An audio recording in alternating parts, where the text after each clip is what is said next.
Uma outra coisa até que eu lembrei, né, é aquela questão da cobrança de resultado, né? A gente vive numa sociedade que às vezes a gente vai atender até um paciente, a família quer entrar primeiro, que quer isso, que quer aquilo, e tem muita gente às vezes que fala que, ah, não, eu fiz 2 anos de terapia, não joguei dinheiro fora, sei lá o quê, né? Eu me lembrei de um filme, né? O Gênio Indomável, você já assistiu? Com o Matt É, Damon. eu não me Ele, lembro, mas assim, ele é um clássico, né? ele é um gênio, né? Depois a gente pode até abordar aqui no canal, né? E Uhum. ele foi preso, ele comete vários pequenos delitos, briga, enfim. E só que ele é um gênio da matemática, ele trabalha varrendo com limpeza em uma faculdade, e o professor lá ele costuma colocar uns problemas em um quadro lá no corredor, e ele sempre de noite ia lá e resolvia. E ninguém sabia quem que era essa pessoa. Aí o coordenador dessa área descobre que é ele acaba brigando na rua, vai preso, e não tem pai, não tem mãe, enfim. E esse diretor assume a guarda dele desde que Uhum. ele faça parte da equipe dele, né? E Uhum. aquele Robin Williams, aquele Uhum. ator que até tirou a sua vida, né? É o terapeuta dele, né? E é interessante Uhum. que ele passou por vários terapeutas, ele não mexia, o terapeuta ficava invocado, brigava com ele, que ele, enfim. E tem uma cena que fica os dois, assim, 1 hora, um olhando pra cara do outro e ninguém fala nada, né? Aí dá a hora e ele vai embora. E vem esse diretor cobrando, fala, mas como é que vocês ficam 1 hora, né, no consultório, sem falar nada? Aí o Robinho fala, não, mas tem que partir dele, tem que partir dele, tem que partir dele. Uhum. E Uhum. depois flui a terapia, assim, enfim, acaba ajudando esse personagem, né? O que você pensa disso, da questão de ter resultado? É tão complicado, né, assim, pesar, né? Porque outras áreas da medicina, eu acho que a população está mais acostumada, né? A pessoa está com uma dificuldade para fazer xixi, está com uma dor súbita, ela vai no médico, ele faz um tratamento e ela percebe nitidamente que melhorou e volta à funcionalidade, né? A saúde É. mental é difícil, porque muitas doenças são insidiosas, elas começam muito ao pouco, não dá nem para precisar, às vezes, quanto tempo essa pessoa ficou doente em casa.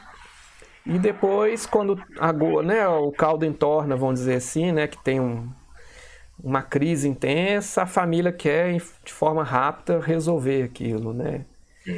Como é que você pensa essa questão? Olha, assim, porque aí há uma diferença, né? Assim, quando você fala aí que é uma diferença importante entre algo que é eminentemente ou localizável, né, organicamente, neurologicamente, seja o que for, né? E aquilo que é um sofrimento que não tem necessariamente uma localização tão precisa assim, né? É alguma coisa que pode sofrer a ação medicamentosa de forma importante, muitas vezes, sim, evidentemente, né? Mas ela não é localizável, assim, porque ela diz respeito a esse sujeito, né? Ela não diz respeito só a uma parte do corpo ou a um funcionamento sistêmico que poderia ser alterado a partir de alguma. Se tem a ver com funcionamento sistêmico, tem a ver também com toda a questão histórica do sujeito, né? Então, a gente está vivendo um tempo em que está se priorizando, de certa forma, essas práticas que prometem alguma eficácia um pouco maior, um pouco mais rápido, né? Tudo está. Bom, há muita tendência nesse sentido. Nesse sentido, a psicanálise é meio contra esse tempo, né? Ela está numa outra vibe, a gente pode dizer, né? Ela está num contratempo de eficácia rápida. Agora, existem efeitos rápidos numa psicanálise? Sim, pode haver. Você recebe alguém, acolhe aquela demanda, faz alguma intervenção, às vezes o sofrimento maior ele pode ter um alívio rápido, mas não resolveu a questão. Ela vai precisar de mais tempo, né? É um outro tempo. O tempo de trabalho do sujeito, ou o tempo do inconsciente, não é o tempo cronológico, o tempo do capital, por exemplo, né? Então, É isso. Então, muita gente vai dizer, não, eu acho que eu gastei dinheiro à toa. Tem muita piada, aliás, sobre isso também, né? Falando do sujeito que ficou tantos anos, podia ter usado o dinheiro para outra coisa. Enfim, aí é a forma como cada um vai lidar com isso. Agora, tem muita gente, inclusive, que vai se queixar de eficácias tendo resolvido seus problemas. Porque a Uhum, questão aí passa por outra interpretação, né? A pessoa uhum, resolveu, mas vai se queixar, ela nem entende que resolveu, na verdade. Isso uhum, acontece porque há uma dimensão inconsciente também nisso, uhum, o que não nos exime de ser responsáveis, evidentemente, né? Mas realmente a psicanálise não se encaixa da forma como ela é proposta nesse tempo de cobrança de eficácia. Ela não pode prometer, assim, em tantas sessões, em tanto tempo nós vamos conseguir, ou vamos resolver, ou vamos chegar no caminho. Não há, né? uhum, Não há nenhum tipo de promessa em psicanálise a não ser o seguinte: você vai falar e estou aqui para ajudar, mas a gente não sabe exatamente o que vai acontecer. A gente sabe que pode mudar, que o sofrimento pode ser diferente, mas a gente não sabe exatamente como, não tem uma fórmula. Né? Então, realmente é um problema. É um problema que faz com que muita gente diga que a psicanálise não vai sobreviver. Pode ser, né? Não sei. Mas o sujeito está aí, está sempre querendo alguma coisa melhor, né? Então, nem sempre as soluções rápidas também permanecem, né? Elas às uhum. vezes resolvem um ponto, depois aparece outro, não chega ali onde é que está a questão, a repetição, ou aquilo que diz respeito ao desejo, né? Aquela questão de relacionamento, né? Só para brincar um pouco, você troca de relacionamento, mas repete os mesmos problemas, né? Então, o que que não muda aí, né? Não sei se você já ouviu essa piadinha que circulou na internet há pouco tempo, que diz o seguinte: é uma brincadeira, se você não faz terapia, a sua ex aparece num corpo diferente. Né? É muito engraçado, né? Uhum, É justamente isso, alguma coisa que pode se repetir aí. uhum. Pegando esse gancho, então, assim, na sua opinião, existe alguma contraindicação, por exemplo, para algum paciente fazer psicanálise, por exemplo? Eu posso falar assim, por mim, de terapia, né, de um paciente que veio até mim. Assim, o que eu tive mais dificuldade foi, na verdade, o paciente que não consegue falar, né? Um paciente que teve, sei lá, um quadro de rubéola lá, congênita e nasce sem falar, né? Surdo-mudo, vamos colocar assim. E é uma Hum, falha minha porque eu ainda não sei, eu não aprendi a linguagem de sinais, enfim. Aí acaba que o familiar tem que entrar junto e quem traz, né, o contexto é essa é. pessoa. Então, talvez isso seria um, um ponto importante. Mas, na sua opinião, tem algum outro? Por exemplo, paciente que tem algum atraso? É. Enfim, paciente Não, então, assim, autista, não sei. de certa forma é o seguinte, a gente pode dizer que qualquer pessoa que se relacione, né, com os outros, a gente vai ver ali um sujeito que se constitui como sujeito de desejo. Mas é evidente que se você pega alguém que quadros que tenha um déficit cognitivo muito alto, né? Será que isso serve a alguma coisa? A psicanálise em si? Ou ela vai estar ali como um conhecimento que a pessoa tem e que, de certa forma, permite pescar alguma coisa ou outra do sujeito, né? Mas não é a psicanálise, né? Uhum, A mesma coisa, você citou esse caso aí do surdo-mudo, né? Eu não sei, eu acho que ele terminou já, mas tinha um aluno da UFMG há algum tempo, ele atendia pessoas que não falavam, mas ele usava a Libras, né, a língua de sinais. Então, muito interessante que ele estava defendendo a ideia de que, é, já que ali há uma fala, por que isso não poderia ser um atendimento? É uma fala diferente, mas é uma fala. Então, assim, para quem pode falar dessa forma, por que isso não poderia ser um atendimento também? Agora, tem um caso, né, que assim, a gente tem, um caso não, mas tem algumas situações que a gente tem que tomar cuidado, né, isso é uma indicação da psicanálise, né, porque quando Freud criou a psicanálise, ele criou a psicanálise para o campo do que era chamado, e ainda é na psicanálise, de neurose. É onde você pode intervir, o sujeito responde, ele se angustia, mas aquilo produz um efeito interno, né? Então, para Freud, a psicanálise não alcançava, por exemplo, o campo da psicose, né? Tem isso. Os pós-freudianos vão mudar isso, eles vão dizer, não, a psicanálise pode sim, mas ela vai ser diferente. Ela não vai ser da mesma forma, você não vai poder ter as intervenções e nem lidar com a transferência do mesmo jeito, senão você acaba, às vezes, complicando mais ainda o sofrimento da pessoa, né? Então, há uma forma diferente. Portanto, conseguir, desde o princípio, ter uma noção diagnóstica da estrutura que você está lidando, permite com que você possa ter mais consistência no manejo do caso. Isso já é uma questão interessante. Mas que ela pode atender, por exemplo, casos de psicose, pode, desde que se você saiba que e tem um manejo um pouco diferenciado. É só para abordar um pouco isso também, que eu acho legal. Então, é claro que você vai encontrar gente que fica ali um mês ou algumas sessões e aquilo não deu certo, ou por causa da pessoa que está atendendo, que também pode acontecer, essa questão transferencial, ou porque a forma, a proposta da psicanálise não funciona, né? Então, é melhor que ela procure outro. Uma criança cuja demanda paterna ou materna é de que eu quero só melhorar o desempenho escolar do meu filho, está com problemas ali de acertar isso. Bom, você tem técnicas na psicologia, na neuropsicologia, para avaliar, na psicopedagogia. Se é esse o objetivo, o analista que trabalha com criança vai falar, não, eu vou ver o que está acontecendo com a sua criança, eu não vou trabalhar isso, né? Ah, não, mas eu quero só isso. Bom, então não é aqui. Eu acho que caso a caso a gente vai falando disso, mas aí teria muita coisa também, né? Outra coisa que eu queria pôr é assim a questão da procura mesmo, né? A gente sabe que vamos pegar um plano de saúde, é muito comum às vezes a pessoa pegar o livrinho, eu vou em tal especialista, né? Puf. E deixar na mão da pessoa escolher, né? O que você pensa disso, assim? Porque dificilmente alguém vai chegar, vai abrir o computador, vai ler, o que eu tenho de disponível, assim, né? Por exemplo, igual você citou, talvez não é caso para cá, assim. Você tem visto muitos profissionais falar, olha, eu acho que não é comigo. O que você pensa sobre... Né? Tem a questão ética, assim, a questão financeira às vezes envolvida. Sim. É complicado. E pensando no SUS, que tem muito paciente que às vezes a família fala, não, mas você está negando atendimento. Enfim, né? A gente tenta trabalhar, fala, não é aqui, não é...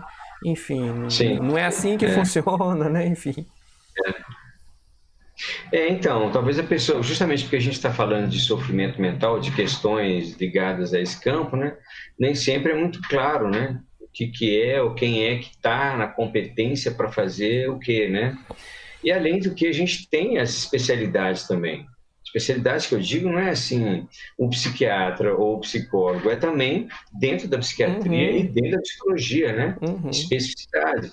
Eu, por exemplo, assim, tudo bem, quando eu estudei avaliação psicológica e foi extenso, mas eu não domino esse campo mais, né? Não foi meu interesse. Então, se alguém me procura para que eu faça uma avaliação, não vai ser possível. E quando você está numa instituição, é preciso que você tenha também essa clareza, né? Se a instituição exigir que você faça, talvez você vai ter que adaptar, né? Mas fora disso, existem essas especificidades que fazem com que a gente tenha que encaminhar e reencaminhar. O problema, às vezes, é as pessoas entenderem que aquele tipo de fenômeno, problema apresentado, não se encaixa. Eu acho que é disso que você está falando, né? Sim, exatamente. Mas eu acho que ser ético é poder falar, olha, não se encaixa, ou eu não tenho capacidade ou competência, né, para fazer.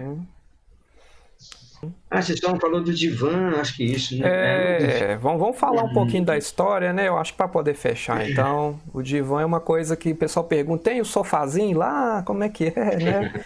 Aqui onde que eu estou trabalhando em São Sebastião do Paraíso, por incrível que pareça, os CAPs todos têm um sofazinho, todas as salas. É mesmo? Né? Olha, tem o sofá e tem a cadeira.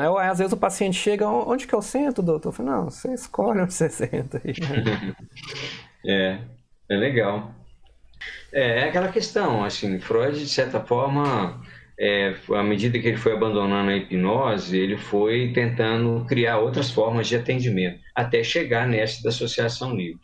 tem vários fatores que podem ter feito ele pensar no divã, não só de ter ganho o divã, como também ficar de frente a pacientes, né? Não era uma coisa muito confortável para ele, nem hipnotizar era confortável, né? Ele dizia.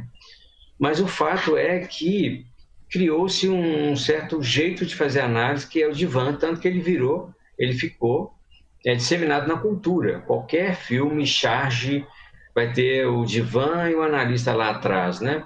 Com a pranchetinha, né? Que nem faz parte também, mas enfim, a imagem ficou. Agora, a questão do divã, ela não é o divã que vai fazer a análise, né? Não é o divã que produz uma análise, é a relação do analista e consultante. Então, assim, tem muitas elaborações sobre isso. A que eu compartilho, que é essa que vem da escola francesa, sobretudo de Lacan, é que o divã é um instrumento que está ali, que permite você romper o olhar, né? Que o olhar é uma forma também que a gente fala e avalia o que o outro está supostamente pensando pela expressão, né? E isso faz com que eu também tenha mais dificuldade de entrar em associação livre, porque eu não posso falar qualquer coisa, eu fico controlando que o outro, a expressão do outro. Tem essa ideia, né? Então você rompe um pouco esse círculo para que a pessoa fale mais livremente, uma posição que pode ser um pouco mais relaxada também, tem gente que diz isso, e escute, né? Dali também do analista. Essa é uma questão. Mas, de acordo com Lacan, né, assim, a análise não depende do divã. Uma análise pode acontecer sem divã, frente a frente. Não é, a questão é como que se escuta e como que aquela relação se estabelece, como que se maneja a transferência, né? Então, não depende do divã. Pode acontecer em qualquer lugar onde haja a possibilidade disso caminhar, né? Então, não precisa também chegar no analista e deitar no divã, né? Para Lacan, para os lacanianos, a entrada, a ida para o divã pode até ser um momento de trabalho clínico, diferente daquele que vinha acontecendo antes do divã. Então, o convite que o analista pode fazer para ir para o divã, que não precisa ser aceito, é um convite, é também um momento que, do ponto de vista lacaniano, se disse que aconteceu, então, uma retificação subjetiva. Mudou o posicionamento daquele sujeito em relação às suas questões, e agora ele está num outro momento em que a transferência permite que isso caminhe de uma forma diferente. Mas são elaborações e que não precisam acontecer, né? Não é preciso ter o divã. Mas ele é alguma coisa clássica. Agora, se alguém for no consultório de alguém que se diz psicanalista e não tem divã, também não tem nenhum problema. Não é assim. Sim, o que importa é a ferramenta, né, que está sendo usada lá, né? O filme coloca até isso. Tem uma cena, né, que está aquela Cecily, ela está deitada de costas, o Freud ouvindo, e ela vira, não, mas por que você não vai olhar para mim? E fala, não, continua, assim, tá fluindo tão bem, né? Depois eu li em algum lugar falando, né, o Freud talvez teria sido perguntado, né, por que ele ficava sempre o paciente de costa para ele, que ele fala assim, não, eu não aguento ficar olhando demais o paciente me encarando o dia todo, eu prefiro assim, né? Foi a resposta que eu achei, assim, né? Sim, é uma possibilidade também que tudo isso fez parte. Agora, construiu um instrumento que muitas vezes tem alguns efeitos interessantes, né? Porque a gente falar sem ver a pessoa, né? Ouvindo uma voz que fala ali, que faz intervenções, é muito interessante. Mas, por exemplo, um divã, do ponto de vista que a gente está falando lacaniano, e de forma, estou generalizando um pouco, né? Mas o divã não é indicado num caso de psicose, por exemplo. Tá? Justamente porque ele teria efeitos que não são muito interessantes quando a gente fala de estrutura psicótica. Sim. Até sobre esse tema, Hélio, o meu trabalho de conclusão foi sobre uma espécie de terapia chama diálogo aberto, não sei se você já ouviu falar, lá da Finlândia. É recém, 1980 que começou, é justamente para tratar psicose, sabe? Depois eu vou tentar convidar alguém para abordar. Tá tendo até um curso esse ano, eu não pude participar, com os criadores, assim, vamos dizer. E é uma terapia familiar, na verdade. Eles vão na casa da pessoa que está em crise, reúne a família, é aberto porque a família, vizinho, assim, escola, trabalho, todo mundo participa, né? E é uma equipe, são vários profissionais, tem psiquiatra no meio, E o treinamento deles foram de base psicanalítica e terapia familiar. Então eles utilizam essas técnicas, mas é aberto, é uma coisa interessante que é aberto, assim. E tem Tem que ver resultados qual. muito bons, assim, né? É, Utilizam pouca medicação, assim, e eles trabalham com cura. Essa que é a pesquisa deles. Assim, muita paciente sai mesmo da crise, deixa de ser psicótico, vamos dizer assim, com é essa mesmo? modalidade. Tem que Aí, saber mais, tem que saber mais então, é curioso. aí eu vou tentar fazer um vídeo, talvez fechando essa parte, né, das grandes terapias, assim, né? Legal.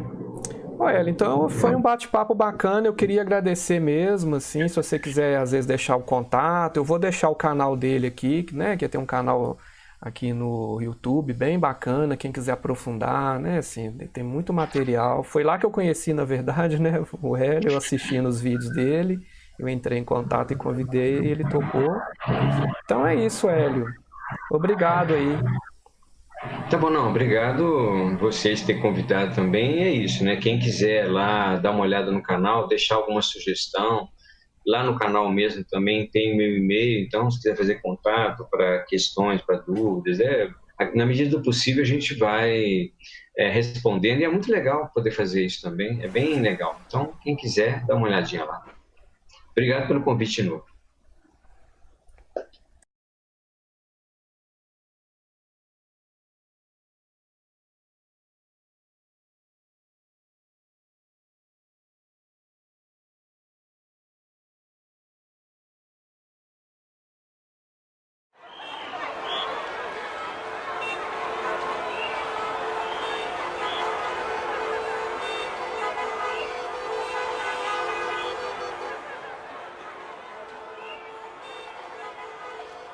Una palabra no dice nada y al mismo tiempo lo esconde todo, igual que el viento que esconde el agua, como las flores que esconden el lodo.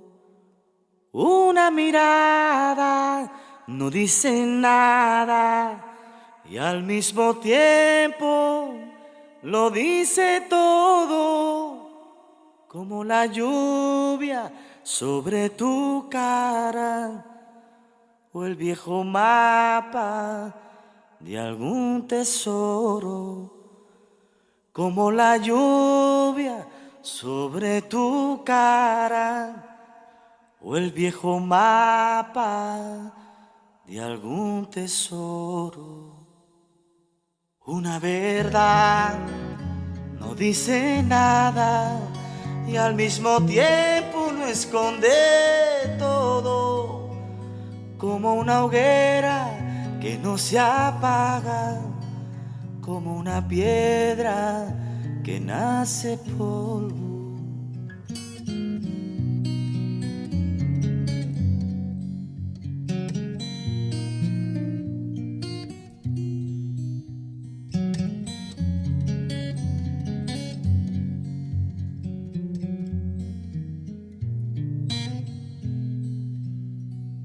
Si un día me faltas, no seré nada y al mismo tiempo lo seré todo, porque en tus ojos están mis alas y está la orilla donde me ahogo, porque en tus ojos están mis alas y está la orilla donde me ahogo.